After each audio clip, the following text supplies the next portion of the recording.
There's so many things beyond what people are talking about. It's not just that easy just to pull somebody out, or add to the pool or get a bigger pool.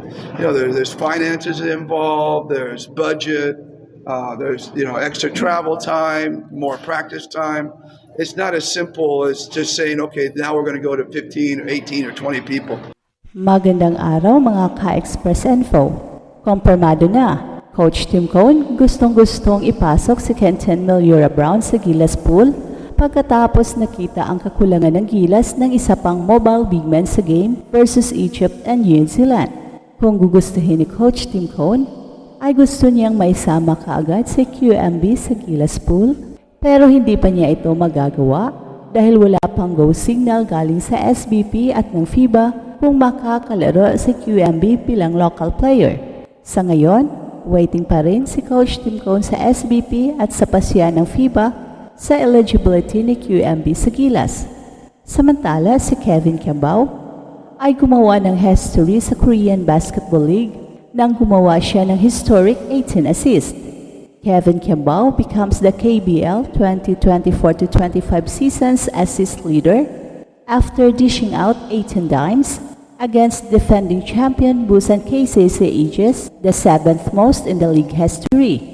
Pero bago yan ay paabutin natin ng 150,000 subscribers ang ating channel at meron tayong pag-giveaway. Hey, hey, hey! Attention mga kapatrol! Get ready for an epic giveaway!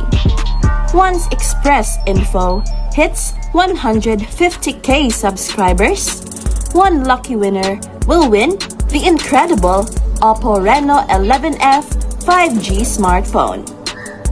Here's how to join. Step 1. Subscribe to Express Info right now. Step 2. Like this video. Then step 3. Comment anything good and positive about our idol Kai Soto. Super easy. Just subscribe, like, and comment. Sa kasalukuyan, nakasalalay na sa Samahang Basketball ng Pilipinas o SBP at sa kagawaran ng Ugnayang Panlabas DFA kung makakalaro si Kenton Meliora Brown para sa Gilas Pilipinas. Mahalaga ang desisyong ito para sa kinabukasan ng pambansang kupunan dahil siya ay kumakatawan sa pag-asa ng mga bagong malalaking manlalaro na maaring pumalit sa naiwang puwang sa kupunan. Ayon kay punong tagapagsanay na si Coach Tim Cone, malaking tulong ang pagdating ng isang manlalaro na may taas na 6'10". Hindi lamang siya isang karaniwang manlalaro, kundi taglay niya ang galing at determinasyon na kinakailangan sa mga darating na laban. Ibinahagi ni Coach Tim Cone ang kanyang saloobin tungkol sa potensyal ni Meliora Brown na magdala ng bagong lakas at karisma sa kupunan. Matapos ang matinding pagsubok dulot sa pagka-injury ni Kai Soto, naging malinaw ang pangangailangan para sa iba pang big man sa kupunan at napagtanto ni Coach Tim Cone na mahalaga ang pagkakaroon ng alternative player upang mapunan ang kakulangan ni Kai. Lalo na't malaki ang naging epekto nito sa strategy ng kupunan. Gayunpaman, nakasalalay pa rin sa SBP at DFA ang usapin ng pagiging karapat-dapat ni QMB. Bilang isang Filipino-American, hindi pa tiyakong ituturing siya bilang lokal na manlalaro sa mata ng FIBA at ng iba pang authority. Isang mahalagang konsiderasyon ito bago siya ganap na may sama sa talaan ng mga manlalaro ng Gilas Pilipinas.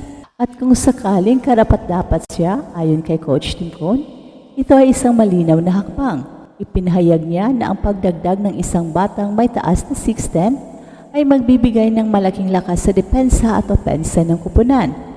Pero malinaw din na ang desisyon ay hindi nasa kanya, kundi nasa kinauukulan.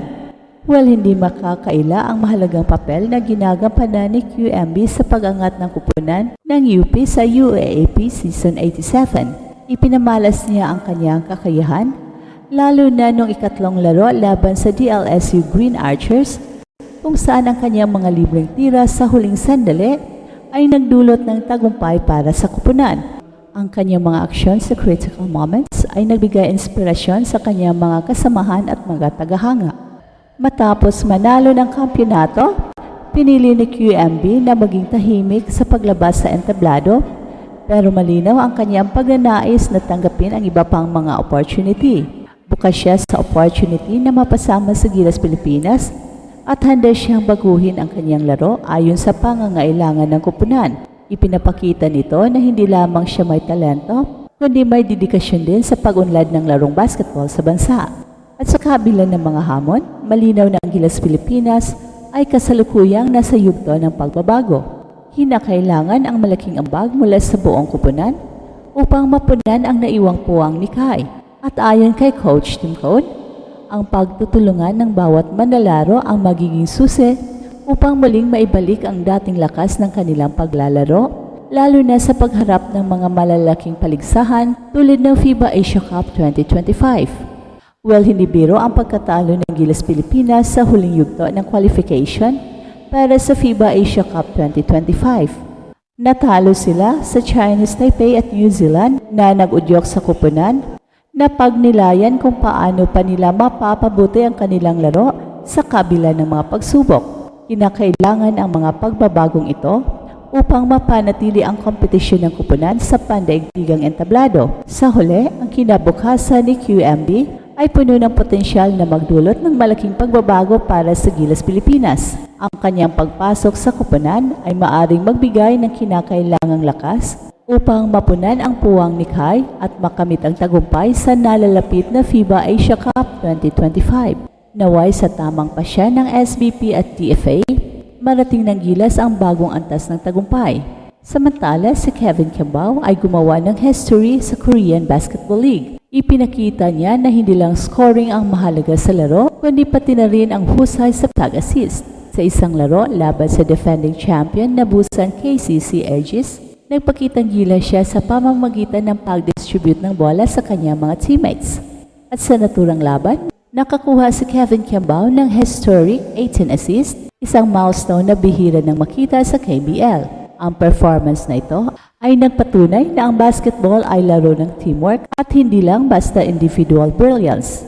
Ang 18 assists na kanyang naitala ay ang ikapitong pinakamataas sa kasaysayan ng liga na nagpapakita ng kahusayan at consistency ni Kevin Kiambao sa court. Napakalaking achievement ito, lalo na't lumalaban siya kontra sa isang powerhouse team. At bukod sa kanyang record-breaking performance, naging inspirasyon na rin si Kevin Kiambao para sa mga kapwa manlalaro. Ipinapakita niya na ang pagiging team player at strategic na playmaker ay kasing halaga ng personal na scoring. Dahil sa kanyang husay sa pagbigay assist, naging assist leader na siya ng KBL 2024-25 season. Ang milestone na ito ay isang malaking hakbang sa kanyang career na nagbubukas ng pinto para sa mas marami pang opportunity at pagkilala sa international stage.